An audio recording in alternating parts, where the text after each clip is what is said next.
ਸਤਿ ਸ਼੍ਰੀ ਅਕਾਲ। ਤੁਸੀਂ ਜੁੜੇ ਹੋਏ ਹੋ ਪੰਜਾਬੀ ਰੇਡੀਓ USA ਦੇ ਨਾਲ ਤੇ ਮੈਂ ਹਾਂ ਪ੍ਰਵੀਨ ਸ਼ਰਮਾ ਲੈ ਕੇ ਹਾਜ਼ਰ ਹਾਂ programme update Canada. Update Canada programme ਵਿੱਚ ਗੱਲਬਾਤ ਕਰਾਂਗੇ ਕੈਨੇਡਾ ਦੇ ਵਿੱਚ ਵਾਪਰੀਆਂ ਕੁਝ ਅਹਿਮ ਤੇ ਕੁਝ ਖਾਸ ਖਬਰਾਂ ਘਟਨਾਵਾਂ ਦੇ ਬਾਰੇ। ਪਰ ਉਸ ਤੋਂ ਪਹਿਲਾਂ ਧੰਨਵਾਦ ਕਰਦੇ ਚੱਲੀਏ ਸਪਾਂਸਰਸ ਦਾ, ਜਿਹੜੇ ਜ਼ਰੀਆ ਬਣਦੇ ਨੇ ਇਹਨਾਂ ਪ੍ਰੋਗਰਾਮਾਂ ਨੂੰ ਤੁਹਾਡੇ ਤੱਕ ਪਹੁੰਚਾਉਣ ਦੇ ਲਈ। ਖਾਲਸਾ ਇੰਸ਼ੋਰੈਂਸ ਏਜੰਸੀ ਵਾਲੇ, ਜਿਨ੍ਹਾਂ ਤੋਂ ਤੁਸੀਂ ਹਰ ਤਰੀਕੇ ਦੀ ਇੰਸ਼ੋਰੈਂਸ ਲੈ ਸਕਦੇ ਹੋ।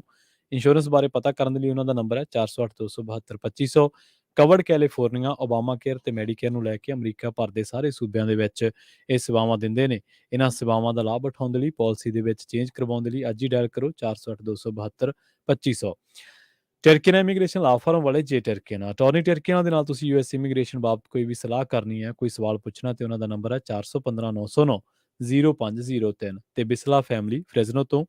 ਇਹਨਾਂ ਸਾਰੇ ਹੀ ਸਪਾਂਸਰਸ ਦਾ ਬਹੁਤ ਬਹੁਤ ਧੰਨਵਾਦ। ਤੇ ਜੇਕਰ ਤੁਸੀਂ ਵੀ ਇਹਨਾਂ ਪ੍ਰੋਗਰਾਮਾਂ ਨੂੰ ਸਪਾਂਸਰ ਕਰਨਾ ਚਾਹੁੰਦੇ ਹੋ ਤਾਂ ਸਟੂਡੀਓ ਦਾ ਨੰਬਰ ਹੈ 408 272 5200। ਖਬਰਾਂ ਦੀ ਸ਼ੁਰੂਆਤ ਕਰਦੇ ਹਾਂ ਕੈਨੇਡਾ ਦੇ ਵਿੱਚ ਵਾਪਰੀਆਂ ਵੱਡੀਆਂ ਖਬਰਾਂ ਤੋਂ। ਇਸ ਵੇਲੇ ਰੁਖ ਕਰਾਂਗੇ ਮੌਂਟਰੀਅਲ ਦਾ। ਮੌਂਟਰੀਅਲ ਤੋਂ ਇਸ ਵੇਲੇ ਦੀ ਸਭ ਤੋਂ ਵੱਡੀ ਖਬਰ ਤੇ ਚਰਚਿਤ ਖਬਰ ਆ ਰਹੀ ਹੈ ਕਿ ਇੱਕੋ ਪਰਿਵਾਰ ਦੇ 3 ਜਣਿਆਂ ਨੂੰ ਚਾਕੂ ਮਾਰ ਦਿੱਤਾ ਗਿਆ। ਤੇ ਇਸ ਘਟਨਾ ਤੋਂ ਬਾਅਦ ਪੁਲਿਸ ਜਿਹੜੀ ਹੈ ਉਹਨੇ ਸ਼ੱਕੀ ਬੰਦੇ ਨੂੰ ਹਿਰਾਸਤ ਦੇ ਵਿੱਚ ਲੈ ਲਿਆ। ਮੌਂਟਰੀਅਲ ਦੇ ਵਿੱਚ 3 ਜਣਿਆਂ ਨੂੰ ਸਟੈਬ ਕੀਤਾ ਗਿਆ ਸੀ। ਸਟੈਬਿੰਗ ਦੀ ਘਟਨਾ ਵਾਪਰੀ ਸੀ, ਪਰ ਉਸ ਤੋਂ ਬਾਅਦ ਜਾਂਚ ਤੋਂ ਬਾਅਦ ਪੁਲਿਸ ਨੂੰ ਪਤਾ ਲੱਗਿਆ ਕਿ ਇਹ ਜਿਹੜੇ ਪੀੜਤ ਨੇ, ਵਿਕਟਮ ਨੇ, ਇਹ ਇੱਕੋ ਹੀ ਪਰਿਵਾਰ ਦੇ ਨਾਲ ਸੰਬੰਧਿਤ ਨੇ। ਇਹ ਘਟਨਾ ਵਾਪਰੀ ਆ ਰੋਜ਼ਮੌਂਟ ਦੇ ਗੁਆਂਢ ਦੇ ਵਿੱਚ ਬਲੇਂਜ਼ਰ ਅਤੇ ਵਿਆਊ ਦੇ ਨੇੜੇ ਤੇੜੇ। ਇੱਥੇ ਇੱਕ ਅਪਾਰਟਮੈਂਟ ਬਿਲਡਿੰਗ ਦੇ ਵਿੱਚ ਹਿੰਸਾ ਦੇ ਬਾਰੇ, ਕਈ ਤਰ੍ਹਾਂ ਦੀਆਂ ਆਵਾਜ਼ਾਂ ਸੁਣਨ ਦੇ ਬਾਰੇ ਪੁਲਿਸ ਨੂੰ ਕਾਲ ਕੀਤੀ ਗਈ ਸੀਗੀ। ਤਾਂ ਉਸ ਤੋਂ ਬਾਅਦ ਜਦੋਂ ਪੁਲਿਸ ਪਹੁੰਚੀ ਸੀ ਤਾਂ ਇੱਕ ਜਾਣੇ ਦੀ ਮੌਕੇ ਤੇ ਹੀ ਮੌਤ ਹੋ ਗਈ ਸੀ। ਤੇ ਉਸ ਤੋਂ ਬਾਅਦ ਫਿਰ ਪੁਲਿਸ ਨੇ ਵਿਆਊ ਤੇ 40 ਐਵੀਨਿਊ ਦੇ ਲਾਗੇ ਜਿਹੜਾ ਸੁਰੱਖਿਆ ਘੇਰਾਓ ਵਧਾ ਦਿੱਤਾ ਸੀਗਾ। ਪਰ ਬਾਅਦ ਦੇ ਵਿੱਚ ਇਸ ਘਟਨਾ ਦੇ ਵਿੱਚ ਪੁਲਿਸ ਨੂੰ ਪਤਾ ਲੱਗਿਆ ਕਿ 2 ਜਾਣੇ ਜਿਹੜੇ ਵਿਕਟਮ ਸਟੈਬਿੰਗ ਦੇ ਸੀਗੇ ਉਹ ਵੀ ਇਸ ਅਪਾਰਟਮੈਂਟ ਬਿਲਡਿੰਗ ਦੇ ਵਿੱਚ ਸੀਗੇ। ਤੇ ਜਦੋਂ ਪੁਲਿਸ ਨੇ ਇਸ ਘਟਨਾ ਦੇ ਬਾਰੇ ਹੋਰ ਜਾਣਕਾਰੀ ਹਾਸਲ ਕਰਨ ਦੀ ਕੋਸ਼ਿਸ਼ ਕੀਤੀ, ਜਾਂਚ ਕੀਤੀ, ਪੁਲਿਸ ਨੇ ਮੌਕੇ ਤੇ ਤਫਤੀਸ਼ ਕੀਤੀ ਤਾਂ ਇੱਕ ਸ਼ੱਕੀ ਨੂੰ ਹਿਰਾਸਤ ਦੇ ਵਿੱਚ ਜਿਹੜਾ ਉਹ ਲਿਆ ਗਿਆ। ਰੇਡੀਓ ਕੈਨੇਡਾ ਤੋਂ ਜਿਹੜੀਆਂ ਖਬਰਾਂ ਚੱਲੀਆਂ ਨੇ ਜਾਂ ਕੈਨੇਡੀਅਨ ਮੀਡੀਆ ਦੇ ਵਿੱਚ ਜਿਹੜੀਆਂ ਖਬਰਾਂ ਚੱਲੀਆਂ ਨੇ, ਉਹਨਾਂ ਦੇ ਮੁਤਾਬਕ ਇਹ ਜਿਹੜੀ ਘਟਨਾ ਉਹ ਅਪਾਰਟਮੈਂਟ ਬਿਲਡਿੰਗ ਦੇ ਵਿੱਚ ਵਿਆਊ ਸਟਰੀਟ ਦੇ ਰੋਜ਼ਮੌਂਟ ਨੇਬਰਹੁੱਡ ਦੇ ਵਿੱਚ ਇਹ ਘਟਨਾ ਵਾਪਰੀ ਹੈ। ਹਾਲੇ ਤੱਕ ਪੁਲਿਸ ਇਹ ਨਹੀਂ ਕਹਿ ਸਕੀ ਕਿ ਇਹ ਘਟਨਾ ਦਾ ਕਾਰਨ ਕੀ ਹੈ, ਪਰ ਪੀੜਤ ਤਿੰਨੇ ਇੱਕੋ ਪਰਿਵਾਰ ਦੇ ਨੇ ਤੇ ਤਿੰਨਾਂ ਦੀ ਮੌਤ ਦੀ ਜਿਹੜੀ ਪੁਸ਼ਟੀ ਹੈ ਉਹ ਪੁਲਿਸ ਨੇ ਕਰ ਦਿੱਤੀ ਹੈ। ਤੇ ਘਟਨਾ ਦੀ ਜਿਹੜੀ ਜਾਂਚ ਆ ਉਹ ਕੀਤੀ ਜਾ ਰਹੀ ਹੈ। ਪਰ ਇਸ ਘਟਨਾ ਤੋਂ ਬਾਅਦ ਨੇੜੇ ਤੇੜੇ ਦੇ ਰਿਹਾਇਸ਼ੀ ਇਲਾਕਿਆਂ ਦੇ ਵਿੱਚ ਜਿਹੜੀ ਆ ਉਹ ਦਹਿਸ਼ਤ ਦੇਖੀ ਜਾ ਸਕਦੀ ਹੈ ਕਿ ਇੱਕੋ ਬੰਦੇ ਨੇ ਇੱਕੋ ਹੀ ਪਰਿਵਾਰ ਦੇ 3 ਜਣਿਆਂ ਦਾ ਬੜੀ ਬੇਰਹਿਮੀ ਦੇ ਨਾਲ ਕਤਲ ਕਰ ਦਿੱਤਾ। ਐਡਮਿੰਟਨ ਦੇ ਵਿੱਚ ਕੱਲ ਇੱਕ ਬੜੀ ਮੰਦਭਾਗੀ ਘਟਨਾ ਵਾਪਰੀ ਸੀ। 2 ਪੁਲਿਸ ਅਧਿਕਾਰੀਆਂ ਨੂੰ ਗੋਲੀ ਮਾਰ ਦਿੱਤੀ ਗਈ ਸੀ। ਇਸੇ ਮਾਮਲੇ ਦੇ ਵਿੱਚ ਹੁਣ ਇੱਕ ਅਪਡੇਟ ਇਹ ਆ ਰਹੀ ਹੈ ਕਿ ਇਸ ਮਾਮਲੇ ਦੇ ਵਿੱਚ ਪੁਲਿਸ ਅਧਿਕਾਰੀਆਂ ਨੂੰ ਗੋਲੀ ਮਾਰਨ ਵਾਲੇ ਸ਼ੱਕੀ ਦੀ ਉਮਰ 16 ਸਾਲ ਹੈ। ਤੇ ਉਸ ਨੇ ਪੁਲਿਸ ਅਧਿਕਾਰੀਆਂ ਤੇ ਇਸ ਤਰੀਕੇ ਨਾਲ ਹਮਲਾ ਕੀਤਾ ਕਿ ਪੁਲਿਸ ਮੁਲਾਜ਼ਮਾਂ ਨੂੰ ਆਪਣੀ ਬਚਾਅ ਲਈ ਗੋਲੀ ਚਲਾਉਣ ਦਾ ਵੀ ਮੌਕਾ ਜਿਹੜਾ ਉਹ ਨਹੀਂ ਮਿਲਿਆ। ਦੱਸਦੇ ਚੱਲੀਏ ਕਿ ਇਸ ਗੋਲੀਕਾਂਡ ਦੇ ਵਿੱਚ, ਇਸ ਕਾਤਲਾਨਾ ਹਮਲੇ ਦਾ ਸ਼ਿਕਾਰ ਹੋਏ ਨੇ 35 ਸਾਲ ਦੇ ਕਾਂਸਟੇਬਲ ਟ੍ਰੈਵਿਸ ਜਾਰਡਨ ਤੇ 30 ਸਾਲ ਦੇ ਕਾਂਸਟੇਬਲ ਬ੍ਰੈਟ ਰਾਇਨ, ਜਿਹੜੇ ਨੇ ਉਹ ਇਸ ਹਮਲੇ ਦਾ ਸ਼ਿਕਾਰ ਹੋ ਗਏ। ਇੱਕ ਕਾਲ ਤੋਂ ਬਾਅਦ ਇਹ ਦੋਨੇ ਇੱਕ ਘਰੇਲੂ ਹਿੰਸਾ ਦੀ ਘਟਨਾ ਨੂੰ ਨਜਿੱਠਣ ਦੇ ਲਈ, ਉਹਦੇ ਨਾਲ ਸਿੱਝਣ ਦੇ ਲਈ ਇਹ ਗਏ ਸਨ। ਪਰ ਬਾਅਦ ਦੇ ਵਿੱਚ ਪਤਾ ਲੱਗਿਆ ਕਿ ਇਹਨਾਂ ਦੇ ਉੱਤੇ ਇਸ ਤਰੀਕੇ ਦੇ ਨਾਲ ਕਾਤਲਾਨਾ ਹਮਲਾ ਕੀਤਾ ਗਿਆ ਕਿ ਇਹਨਾਂ ਨੂੰ ਆਪਣਾ ਬਚਾਅ ਵੀ ਇਹਨਾਂ ਤੋਂ ਨਹੀਂ ਕੀਤਾ ਜਾ ਸਕਿਆ। ਹੁਣ ਜਿਹੜੇ ਮੈਕਫੀ ਨੇ, ਜਿਹੜੇ ਕਿ ਐਡਮਿੰਟਨ ਪੁਲਿਸ ਚੀਫ ਨੇ ਡੇਲ ਮੈਕਫੀ, ਉਹਨਾਂ ਨੇ ਇਸ ਘਟਨਾ ਤੋਂ ਬਾਅਦ ਡੂੰਘੇ ਦੁੱਖ ਦਾ ਜਿਹੜਾ ਪ੍ਰਗਟਾਵਾ ਉਹ ਕੀਤਾ ਸੀਗਾ। ਤੇ ਉਹਨਾਂ ਨੇ ਕਿਹਾ ਸੀਗਾ ਕਿ ਪੁਲਿਸ ਮੁਲਾਜ਼ਮਾਂ ਨੂੰ, ਜਦੋਂ ਅਸੀਂ ਜਾਂਚ ਕੀਤੀ ਤਾਂ ਪੁਲਿਸ ਮੁਲਾਜ਼ਮਾਂ ਨੂੰ ਆਪਣੇ ਹਥਿਆਰ ਚਲਾਉਣ ਦਾ ਮੌਕਾ ਤਾਂ ਦੂਰ, ਆਪਣੇ ਹਥਿਆਰ ਕੱਢਣ ਤੱਕ ਦਾ ਮੌਕਾ ਉਸ ਸ਼ੱਕੀ ਨੇ ਨਹੀਂ ਦਿੱਤਾ, ਤੇ ਜਿਹਨੇ ਬਾਅਦ ਦੇ ਵਿੱਚ ਆਪਣੇ ਆਪ ਨੂੰ ਵੀ ਗੋਲੀ ਜਿਹੜੀ ਆ ਉਹ ਮਾਰ ਲਈ ਸੀ। ਗੱਲ ਕਰੀਏ ਪ੍ਰਧਾਨ ਮੰਤਰੀ ਜਸਟਿਨ ਟਰੂਡੋ ਵੱਲੋਂ ਜਿਹੜੀ ਚੋਣਾਂ ਦੇ ਵਿੱਚ ਵਿਦੇਸ਼ੀ ਦਖਲਅੰਦਾਜ਼ੀ ਦੇ ਮਾਮਲੇ ਦੇ ਵਿੱਚ ਸਾਬਕਾ ਗਵਰਨਰ ਜਨਰਲ ਡੇਵਿਡ ਜੌਨਸਟਨ ਨੂੰ ਨਿਯੁਕਤ ਕੀਤਾ ਗਿਆ। ਇਸ ਮਸਲੇ ਨੂੰ ਲੈ ਕੇ ਹੁਣ ਜਿਹੜੀਆਂ ਵਿਰੋਧੀ ਪਾਰਟੀਆਂ ਦੇ ਜਿਹੜੇ ਆਗੂ ਨੇ ਉਹ ਸਰਕਾਰ ਨੂੰ ਲਗਾਤਾਰ ਨਿਸ਼ਾਨੇ ਤੇ ਲੈ ਰਹੇ ਨੇ। ਅਸਲ ਦੇ ਵਿੱਚ ਕੱਲ੍ਹ ਦੇ ਅਪਡੇਟ ਕੈਨੇਡਾ ਪ੍ਰੋਗਰਾਮ ਦੇ ਵਿੱਚ ਵੀ ਇਹ ਗੱਲ ਸਾਂਝੀ ਕੀਤੀ ਸੀਗੀ ਕਿ ਜਿਹੜੇ ਜੌਨਸਟਨ ਨੇ ਉਹਨਾਂ ਨੂੰ ਜਦੋਂ ਤੋਂ ਇਸ ਪੂਰੇ ਮਾਮਲੇ ਦਾ ਜ਼ਿੰਮਾ ਦਿੱਤਾ ਗਿਆ ਤਾਂ ਵਿਰੋਧੀ ਪਾਰਟੀਆਂ ਨੇ ਉਹਨਾਂ ਉੱਤੇ ਨਿਸ਼ਾਨੇ ਲਾਉਣੇ ਸ਼ੁਰੂ ਕਰ ਦਿੱਤੇ।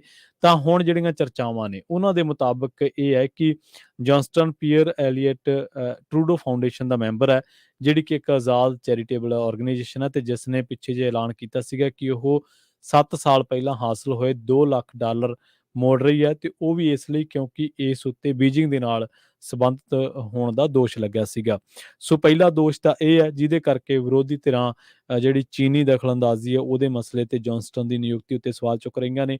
ਜਿਹੜਾ ਦੂਜਾ ਐਲੀਗੇਸ਼ਨ ਕਹਿ ਲਓ ਜਾਂ ਜਿਹੜਾ ਦੂਜਾ ਇਤਰਾਜ਼ ਹੈ ਉਹ ਇਹ ਹੈ ਕਿ ਜੌਨਸਟਨ ਜਦੋਂ ਗਵਰਨਰ ਜਨਰਲ ਵਜੋਂ ਤੈਨਾਤ ਸੀਗੇ ਕੈਨੇਡਾ ਦੇ ਵਿੱਚ ਆਪਣੀਆਂ ਸੇਵਾਵਾਂ ਦੇ ਰਹੇ ਸੀਗੇ ਤਾਂ 2013 ਦੇ ਵਿੱਚ ਉਹਨਾਂ ਨੇ ਚੀਨ ਦਾ ਦੌਰਾ ਕੀਤਾ ਸੀ। ਉਸ ਤੋਂ ਪਹਿਲਾਂ ਵੀ ਉਹ ਕਈ ਵਾਰੀ ਚੀਨ ਦਾ ਦੌਰਾ ਕਰ ਚੁੱਕੇ ਨੇ।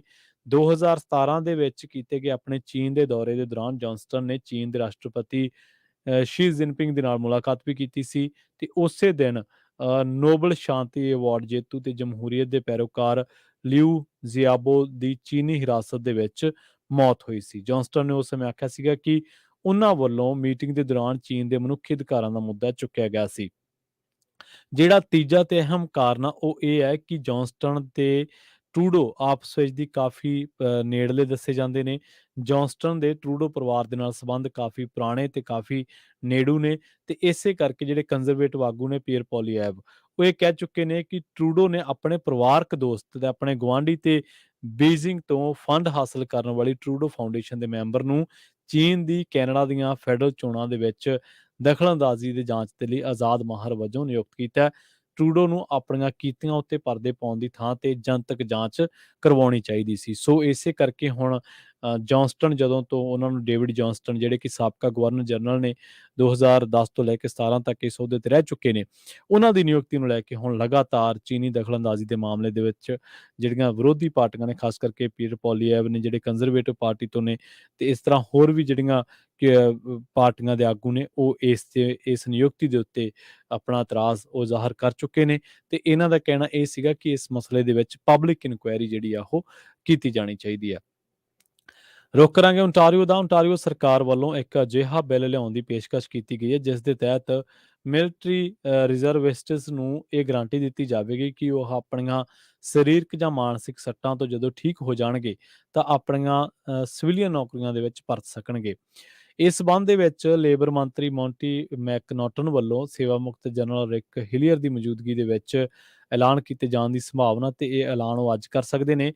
ਇਸ ਐਲਾਨ ਤੋਂ ਪਹਿਲਾਂ ਮੀਡੀਆ ਦੇ ਨਾਲ ਜਿਹੜੀ ਗੱਲਬਾਤ ਮੈਕਨੌਟਨ ਨੇ ਕੀਤੀ ਸੀ ਉਸ ਦੇ ਵਿੱਚ ਇਸ ਗੱਲ ਦਾ ਦਾਅਵਾ ਕੀਤਾ ਗਿਆ ਸੀਗਾ ਕਿ ਇਹ ਬਿੱਲ ਇੰਪਲੋਇਰਸ ਨੂੰ ਇਹ ਸੁਨੇਹਾ ਦੇਣ ਲਈ ਹੈ ਕਿ ਇਹ ਨੌਕਰੀਆਂ ਮਿਲਟਰੀ ਰਿਜ਼ਰਵਿਸਟਸ ਦੇ ਲਈ ਹੋਣਗੀਆਂ ਜਦੋਂ ਉਹ ਵਿਦੇਸ਼ਾਂ ਦੇ ਵਿੱਚ ਤੈਨਾਤ ਹੋਣਗੇ ਜਾਂ ਫਿਰ ਕਿਸੇ ਕੁਦਰਤੀ ਆਫਤ ਦਾ ਸਾਹਮਣਾ ਕਰ ਰਹੇ ਹੋਣਗੇ। ਉਹਨਾਂ ਨੇ ਆਖਿਆ ਕਿ ਮਿਲਟਰੀ ਦੇ ਵਿੱਚ ਰਹਿ ਕੇ ਦੇਸ਼ ਦੀ ਸੇਵਾ ਨਿਭਾਉਣ ਵਾਲੇ ਇਹਨਾਂ ਮਰਦਾਂ ਤੇ ਔਰਤਾਂ ਦੇ ਲਈ ਕੁਝ ਕਰਨਾ ਸਾਡਾ ਵੀ ਫਰਜ਼ ਬਣਦਾ ਹੈ। ਮੈਕਨੌਟਨ ਨੇ ਇਹ ਵੀ ਗੱਲ ਕਹੀ ਸੀ ਕਿ ਉਹਨਾਂ ਨੂੰ ਇਹ ਐਲਾਨ ਕਰਦਿਆਂ ਖੁਸ਼ੀ ਹੋਵੇਗੀ ਕਿ ਉਹ ਇਸ ਸਬੰਧ ਦੇ ਵਿੱਚ ਇੱਕ ਨਵਾਂ ਬਿੱਲ ਪੇਸ਼ ਕਰਨ ਜਾ ਰਹੇ ਨੇ। ਪਤਾ ਲੱਗਿਆ ਕਿ ਅਫਗਾਨਿਸਤਾਨ ਦੇ ਵਿੱਚ ਤੈਨਾਤ 40,000 ਸੈਨਿਕਾਂ ਦੇ ਵਿੱਚੋਂ 7 ਦੇ ਵਿੱਚੋਂ ਇੱਕ ਨੂੰ ਮਾਨਸਿਕ ਸੱਟ ਲੱਗੀ ਹੈ ਤੇ ਇਹ ਸਭ ਕੁਝ ਉਹਨਾਂ ਦੇ ਨਾਲ ਤਾਂ ਵਾਪਰਿਆ ਕਿਉਂਕਿ ਉਹਨਾਂ ਦੀ ਉੱਥੇ ਤੈਨਾਤੀ ਸੀਗੀ। ਤਾਂ ਉਹਨਾਂ ਆਖਿਆ ਕਿ ਇਹ ਯਕੀਨੀ ਬਣਾਉਣਾ ਸਾਡੀ ਡਿਊਟੀ ਹੈ ਕਿ ਅਸੀਂ ਆਪਣੇ ਮਿਲਟਰੀ ਦੇ ਵਿੱਚ ਜਿੰਨੇ ਵੀ ਲੋਕ ਸੇਵਾਵਾਂ ਦਿੰਦੇ ਨੇ ਸਰੀਰਕ ਤੇ ਮਾਨਸਿਕ ਸਿਹਤ ਜਿਹੜੀ ਉਹਨਾਂ ਦੀ ਹੈ ਉਹਦੀ ਅਸੀਂ ਹਿਫਾਜ਼ਤ ਕਰੀਏ। ਤੇ ਨਾਲ ਹੀ ਉਹਨਾਂ ਨੇ ਕਿਹਾ ਕਿ ਓਨਟਾਰੀਓ ਸਰਕਾਰ ਵੱਲੋਂ ਅਜਿਹੇ ਰੈਗੂਲੇਸ਼ਨਸ ਦਾ ਪ੍ਰਸਤਾਵ ਵੀ ਰੱਖਿਆ ਜਾਵੇਗਾ ਜਿਸ ਦੇ ਤਹਿਤ ਮਿਲਟਰੀ ਦੇ ਵਿੱਚ ਕੰਮ ਕਰਨ ਵਾਲਿਆਂ ਨੂੰ ਘਰੇਲੂ ਐਮਰਜੈਂਸੀ ਜਿਵੇਂ ਕਿ ਸਰਚ ਤੇ ਰੈਸਕਿਊ ਆਪਰੇਸ਼ਨਸ ਤੇ ਹੜ੍ਹ ਜਾਂ ਬਰਫੀਲੇ ਤੂਫਾਨ ਵਰਗੀਆਂ ਕੁਦਰਤੀ ਆਫਤਾਂ ਦੇ ਲਈ ਕੰਮ ਕਰਨ ਦਾ ਮੌਕਾ ਵੀ ਮਿਲੇਗਾ। ਸੋ ਇਹਦੇ ਨਾਲ ਉਹਨਾਂ ਨੇ ਵੀ ਕਿਹਾ ਕਿ ਹੁਣ ਇਹਨਾਂ ਸਾਰਿਆਂ ਨੂੰ ਹੀ ਕਈ ਮਹੀਨਿਆਂ ਤੱਕ ਲੰਮੇ ਇੰਪਲੋਇਮੈਂਟ ਪ੍ਰੋਬੇਸ਼ਨਰੀ ਪੀਰੀਅਡ ਦੇ ਖਤਮ ਹੋਣ ਦਾ ਇੰਤਜ਼ਾਰ ਨਹੀਂ ਕਰਨਾ ਪਊਗਾ। ਮੈਕਨੌਟਨ ਨੇ ਆਖਿਆ ਕਿ ਇਸ ਦੇ ਨਾਲ ਜੇਕਰ ਕੈਨੇਡਾ ਦੇ ਵਿੱਚ ਇਹਨਾਂ ਜਿੰਨੇ ਵੀ ਇਹ ਰਿਜ਼ਰਵਿਸਟਸ ਨੇ ਜਾਂ ਜਿੰਨੇ ਵੀ ਮਿਲਟਰੀ ਦੇ ਵਿੱਚ ਆਪਣੀਆਂ ਸੇਵਾਵਾਂ ਦੇ ਰਹੇ ਨੇ ਜੇਕਰ ਇਹਨਾਂ ਦੀ ਲੋੜ ਪੈਂਦੀ ਹੈ ਤਾਂ ਉਹਨਾਂ ਨੂੰ ਨੌਕਰੀ ਸੰਬੰਧੀ ਫੌਰੀ ਪ੍ਰੋਟੈਕਸ਼ਨ ਮਿਲੇਗੀ। ਤੇ ਗੱਲ ਕਰੀਏ ਓਨਟਾਰੀਓ ਦੇ ਵਿੱਚ ਹੈਮਿਲਟਨ ਸੈਂਟਰ ਉੱਤੇ ਜਿਹੜੀ ਪ੍ਰੋਵਿੰਸ਼ੀਅਲ ਜ਼ਿਮਨੀ ਚੋਣ ਹੋਈ ਹੈ ਉਹਦੇ ਵਿੱਚ ਓਨਟਾਰੀਓ ਦੀ ਐਨਡੀਪੀ ਉਮੀਦਵਾਰ ਸਾਰਾ ਜਾਮਾ ਨੇ ਜਿੱਤ ਦਰਜ ਕਰ ਲਈ ਹੈ। ਕਈ ਸਾਲਾਂ ਤੋਂ ਐਂਡਰੀਆ ਹੋਵਥ ਦੀ ਅਗਵਾਈ ਦੇ ਵਿੱਚ ਐਨਡੀਪੀ ਦਾ ਗੜ੍ਹ ਮੰਨੀ ਜਾਂਦੀ ਇਸ ਸੀਟ ਨੂੰ ਮੁੜ ਤੋਂ ਜਾਮਾਂ ਵੱਲੋਂ ਜਿਹੜਾ ਉਹ ਸਿਕਿਉਰ ਕਰ ਲਿਆ ਗਿਆ। ਲਿਬਰਲ ਉਮੀਦਵਾਰ ਡੇਅਰਡੇ ਪਾਈਕ, ਪ੍ਰੋਗਰੈਸਿਵ ਕੰਜ਼ਰਵੇਟਿਵ ਉਮੀਦਵਾਰ ਪੀਟਰ ਵਿਜ਼ਨਰ, ਗ੍ਰੀਨ ਪਾਰਟੀ ਦੀ ਉਮੀਦਵਾਰ ਲੂਸੀਆ ਲੈਨਾਤੋਨੀਏ ਤੇ 6 ਹੋਰਨਾਂ ਨੂੰ ਮਾਤ ਦਿੰਦਿਆਂ ਜਾਮਾ ਨੇ ਜਿਹੜੀ ਸਾਰਾ ਜਾਮਾ ਜਿਹੜੇ ਨੇ ਉਹਨਾਂ ਨੇ 55% ਵੋਟਾਂ ਹਾਸਲ ਕੀਤੀਆਂ ਨੇ ਤੇ ਜਿੱਤ ਦਰਜ ਕਰਵਾਈ ਹੈ। ਕੁਝ ਮਾਮਲਿਆਂ ਦੇ ਵਿੱਚ ਆਲੋਚਨਾ ਦੇ ਸ਼ਿਕਾਰ ਹੋ ਚੁੱਕੀ ਜਾਮਾ ਦੇ ਜਿੱਤਣ ਦੀ ਉਮੀਦ ਪਹਿਲਾਂ ਹੀ ਕੀਤੀ ਜਾ ਰਹੀ ਸੀ, ਕਿਉਂਕਿ ਇਸ ਸੀਟ ਉੱਤੇ ਐਨਡੀਪੀ ਦਾ ਲਗਾਤਾਰ ਦਬਦਬਾ ਰਿਹਾ ਤੇ ਮੰਨਿਆ ਜਾਂਦਾ ਕਿ ਐਨਡੀਪੀ ਦਾ ਇਹ ਸੀਟ ਜਿਹੜੀ ਆ ਉਹ ਗੜ ਮੰਨੀ ਜਾਂਦੀ ਹੈ। ਓਨਟਾਰੀਓ ਵਿਧਾਨ ਸਭਾ ਤੋਂ ਵਿੱਚ 2004 ਤੋਂ ਹੀ ਹੈਮਿਲਟਨ ਸੈਂਟਰ ਦੀ ਨੁਮਾਇੰਦਗੀ ਹੋਵਰਥ ਵੱਲੋਂ ਕੀਤੀ ਜਾਂਦੀ ਰਹੀ ਹੈ। ਉਹ ਹਮੇਸ਼ਾ ਇਸ ਸੀਟ ਤੋਂ ਵੱਡੇ ਫਰਕ ਦੇ ਨਾਲ ਜਿੱਤਦੀ ਰਹੀ ਹੈ, ਪਰ ਪਿਛਲੇ ਸਾਲ ਪ੍ਰੋਵਿੰਸ਼ੀਅਲ ਚੋਣਾਂ ਦੇ ਵਿੱਚ ਉਹਨਾਂ ਦੀ ਪਾਰਟੀ ਵੱਲੋਂ ਵਧੀਆ ਕਾਰਗੁਜ਼ਾਰੀ ਨਾ ਵਿਖਾਏ ਜਾਣ ਤੋਂ ਬਾਅਦ ਉਹਨਾਂ ਨੇ ਇਸ ਸੀਟ ਤੋਂ ਆਪਣੇ ਲੀਡਰ ਦੇ ਅਹੁਦੇ ਤੋਂ ਅਸਤੀਫਾ ਦੇ ਦਿੱਤਾ ਸੀਗਾ। ਉਸ ਤੋਂ ਬਾਅਦ ਇਹ ਸੀਟ ਖਾਲੀ ਹੋਈ ਸੀ ਤੇ ਹੁਣ ਐਨਡੀਪੀ ਦੀ ਹੀ ਉਮੀਦਵਾਰ ਸਰਾ ਜਾਮਾ ਨੇ ਇਸ ਸੀਟ ਉੱਤੇ ਜਿੱਤ ਦਰਜ ਕੀਤੀ ਹੈ ਤੇ ਉਹਨਾਂ ਨੂੰ 55% ਵੋਟਾਂ ਜਿਹੜੀਆਂ ਨੇ ਉਹ ਹਾਸਲ ਹੋਈਆਂ ਨੇ। ਤੇ ਜਾਂਦੇ ਗੱਲ ਕਰੀਏ ਮੌਸਮ ਦੀ, ਸਰਦੀਆਂ ਦੇ ਬਰਫੀਲੇ ਤੂਫਾਨ ਕਰਕੇ, ਜਿਹਨੂੰ ਅਖੀਰਲਾ ਤੂਫਾਨ ਵੀ ਕਿਹਾ ਜਾ ਰਿਹਾ ਹੈ, ਇਹਦੇ ਕਰਕੇ ਉੱਤਰ ਪੱਛਮੀ ਓਨਟਾਰੀਓ ਦੇ ਕੁਝ ਹਿੱਸਿਆਂ ਦੇ ਵਿੱਚ ਬਰਫ਼ਬਾਰੀ ਹੋਊਗੀ ਤੇ ਇਨਵਾਇਰਨਮੈਂਟ ਕੈਨੇਡਾ ਵੱਲੋਂ ਕੁਝ ਇਲਾਕਿਆਂ ਦੇ ਵਿੱਚ 20 ਤੋਂ ਲੈ ਕੇ 35 ਸੈਂਟੀਮੀਟਰ ਦੇ ਵਿਚਕਾਰ ਬਰਫ਼ਬਾਰੀ ਪੈਣ ਦੀ ਭਵਿੱਖਬਾਣੀ ਕੀਤੀ ਗਈ ਹੈ, ਜਿਸ ਕਰਕੇ ਕਈ ਹਾਈਵੇਜ਼ ਬੰਦ ਹੋ ਸਕਦੇ ਨੇ। ਹਾਈਵੇਜ਼ 11-17 ਦੇ ਸੈਕਸ਼ਨ ਸਵੇਰੇ ਬੰਦ ਕਰ ਦਿੱਤੇ ਗਏ ਨੇ।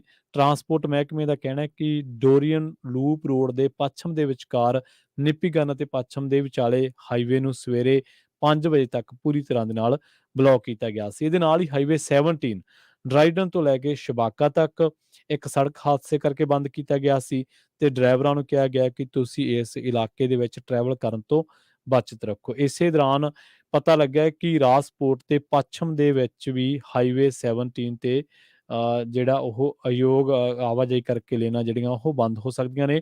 ਸੜਕਾਂ ਦੇ ਬਾਰੇ ਜੇਕਰ ਤੁਹਾਨੂੰ ਲੇਟੈਸਟ ਜਾਣਕਾਰੀਆਂ ਚਾਹੀਦੀਆਂ ਨੇ ਤਾਂ ਓਨਟਾਰੀਓ ਦੇ ਤੁਸੀਂ 511 ਤੇ ਜਾ ਕੇ ਕਾਲ ਕਰ ਸਕਦੇ ਹੋ। ਡਾਕ ਸੇਵਾ ਦੇ ਬਾਰੇ ਜੇਕਰ ਗੱਲ ਕਰੀਏ ਤਾਂ ਕੈਨੇਡਾ ਪੋਸਟ ਨੇ ਹੁਣ ਥੰਡਰ ਬੇ ਦੇ ਲਈ ਰੈੱਡ ਡਿਲੀਵਰੀ ਸਰਵਿਸ ਅਲਰਟ ਜਾਰੀ ਕੀਤਾ ਹੈ। ਇਹਦਾ ਮਤਲਬ ਇਹ ਹੈ ਕਿ ਅੱਜ ਦੇ ਦਿਨ ਇਹ ਸੇਵਾ ਜਿਹੜੀ ਹੈ ਮੁਅੱਤਲ ਕਰ ਦਿੱਤੀ ਗਈ ਹੈ। ਜਦੋਂ ਤੱਕ ਡਾਕ ਕਰਮਚਾਰੀਆਂ ਨੂੰ ਦੁਬਾਰਾ ਬਾਹਰ ਜਾਣ ਦੇ ਹਾਲਾਤ ਸਾਜ਼ਗਾਰ ਨਹੀਂ ਹੁੰਦੇ, ਸੁਰੱਖਿਅਤ ਨਹੀਂ ਹੁੰਦੇ, ਤਾਂ ਉਦੋਂ ਤੱਕ ਇਹ ਰੈੱਡ ਡਿਲੀਵਰੀ ਸਰਵਿਸ ਅਲਰਟ ਜਾਰੀ ਰਹਿ ਸਕਦਾ ਹੈ।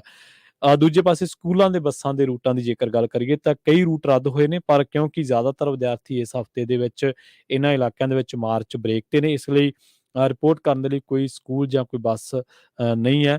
ਮਿਊਨਿਸਪਲ ਟਰਾਂਜ਼ਿਟ ਜਿੰਨੀਆਂ ਵੀ ਸੇਵਾਵਾਂ ਨੇ ਉਹ ਆਪਣੇ ਜਿਹੜਾ ਉਹਨਾਂ ਦਾ ਇੱਕ ਪੱਕਾ ਟਾਈਮ ਟੇਬਲ ਆ ਉਹਦੇ ਤੇ ਉਹ ਚੱਲ ਰਹੀਆਂ ਨੇ। ਸੋ ਇਹ ਜਿਹੜੀਆਂ 4 ਅਹਿਮ ਜਾਣਕਾਰੀਆਂ ਹਾਈਵੇਜ਼ ਦੀ ਬਲੋਕਿੰਗ ਨੂੰ ਲੈ ਕੇ, ਬੰਦ ਹੋਣ ਨੂੰ ਲੈ ਕੇ, ਜਿਹੜੀਆਂ ਐਨਵਾਇਰਨਮੈਂਟ ਕੈਨੇਡਾ ਨੇ ਮਾਫ ਕਰਨਾ ਟਰਾਂਸਪੋਰਟ ਮਹਿਕਮੇ ਨੇ ਜਿਹੜੀਆਂ ਕਹੀਆਂ ਸੀ, ਡਾਕ ਸੇਵਾ ਦੇ ਬਾਰੇ, ਸਕੂਲੀ ਬੱਸਾਂ ਦੇ ਰੂਟ ਦੇ ਬਾਰੇ ਤੇ ਜਿਹੜੀਆਂ ਆਮ ਮਿਊਨਿਸਪਲ ਟਰਾਂਜ਼ਿਟ ਸੇਵਾਵਾਂ ਨੇ ਉਹਨਾਂ ਦੇ ਬਾਰੇ ਜਿਹੜੀਆਂ ਇਹ ਅਪਡੇਟਸ ਸੀਗੀਆਂ ਕੈਨੇਡਾ ਦੇ ਮੌਸਮੀ ਹਾਲਾਤਾਂ ਦੇ ਹਵਾਲੇ ਦੇ ਨਾਲ, ਖਾਸ ਕਰਕੇ ਓਨਟਾਰੀਓ ਦੇ ਦੱਖਣੀ ਉੱਤਰ ਪੱਛਮੀ ਓਨਟਾਰੀਓ ਦੇ ਕੁਝ ਹਿੱਸਿਆਂ ਦੇ ਵਿੱਚ ਜਿਹੜੀ ਬਰਫ਼ਬਾਰੀ ਜਾਂ ਬਰਫੀਲੇ ਤੂਫਾਨ ਦੀ ਜਿਹੜੀ ਚੇਤਾਵਨੀ ਹੈ ਜਾਂ ਐਨਵਾਇਰਨਮੈਂਟ ਕੈਨੇਡਾ ਵੱਲੋਂ ਜਿਹੜੀ ਚੇਤਾਵਨੀ ਦੱਸੀ ਗਈ ਹੈ ਕਿ 20 ਤੋਂ 30 ਸੈਂਟੀਮੀਟਰ ਤੱਕ ਹੋ ਸਕਦੀ ਹੈ, ਤਾਂ ਉਹਦੇ ਹਵਾਲੇ ਦੇ ਨਾਲ ਉਹਨਾਂ ਨੂੰ ਦੇਖਦਿਆਂ ਇਹ ਜਿਹੜੀਆਂ 4 ਤਰ੍ਹਾਂ ਦੀਆਂ ਅਪਡੇਟਸ ਤੁਹਾਡੇ ਨਾਲ ਸਾਂਝੀਆਂ ਕਰਨੀਆਂ ਸੀਗੀਆਂ।